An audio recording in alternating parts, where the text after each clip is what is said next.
Hi hello friends, நம்ம இன்றைக்கி செம்ம டேஸ்டியான ரவா பிரியாணி எப்படி செய்யணும் பார்க்க போகிறோம். நீங்களும் ட்ரை பண்ணி பாருங்கள். செம்ம டேஸ்டியாக இருக்கும், கொஞ்சம் டிஃப்ரெண்ட்டாகவும் இருக்கும். நம்ம வேறுக்குனே சேமியாவில் பிரியாணி கிண்டியிருக்கோம், அந்த டேஸ்ட்டோடு இது ரொம்பவே சூப்பராக இருக்கும். கண்டிப்பாக நீங்களும் ட்ரை பண்ணி பாருங்கள், செம்ம டேஸ்ட்டாகவும் இருக்கும்.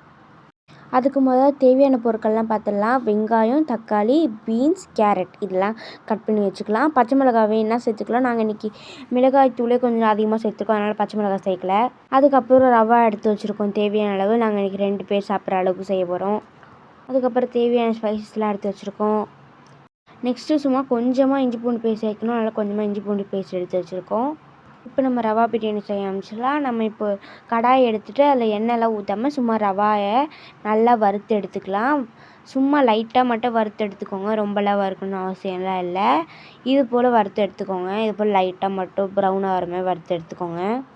இப்போ ஒரு கடாயில் எண்ணெய் ஊற்றிட்டு ஸ்பைசஸ்லாம் சேர்த்து வெங்காயத்தெல்லாம் சேர்த்து நல்லா வதக்கி விட்டுக்கலாம். இப்போ தேவையான அளவு இஞ்சி பூண்டு பேஸ்ட் சேர்த்து நல்லா வதக்கி விட்டுக்கலாம். தக்காளி, பீன்ஸ், கேரட் 2த்தையுமே சேர்த்து நல்லா வதக்கி விட்டுக்கலாம். நல்லா வதக்கிக்கோங்க. பீன்ஸ், கேரட் நீங்கள் தக்காளி சேர்த்தோடனே சேர்த்துருங்க, அடுத்த மண்ணு காயினால். நெக்ஸ்ட் தேவையான அளவு மிளகாய் தூள் சேர்த்துக்கலாம்.